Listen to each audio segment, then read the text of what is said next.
நகர நுழைவாயிலில் உள்ள விளம்பர பலகையில் இந்து தெய்வங்கள் தொடர்பான படங்கள் உள்ளதனால் அதனை உடனடியாக அகற்றுமாறு கிறிஸ்தவ பாதிரியார் ஒருவர் போர்க்கொடி தூக்கியிருக்கின்றார். இந்த சம்பவம் எங்கு இடம்பெற்றிருக்கின்றால் மன்னார் நகரத்தில் இடம்பெற்றிருக்கின்றது.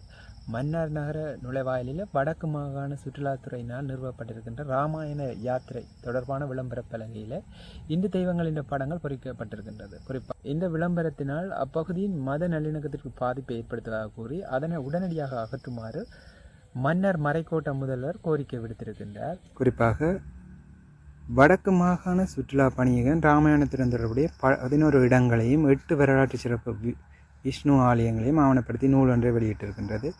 இத்திட்டத்தின் ஒரு பகுதியாகவே மன்னர் மாவட்டத்தின் முக்கிய இடங்களில் வழிகாட்டல் பலகைகள் நிறுவப்பட்டிருக்கின்றன. அதன் அடிப்படையில் மன்னர் நகர நுழைவாயிலில் உள்ள பிரதான பாலத்திற்கு அருகாமையில் தலைமன்னர் ராமேஸ்வரம் இடையிலான ராமர் பாலம் தொடர்பில் சுற்றுலா பயணிகளுக்கு அறிவிக்கும் வகையில் பெயர் பலகை ஒன்று கடந்த வாரம்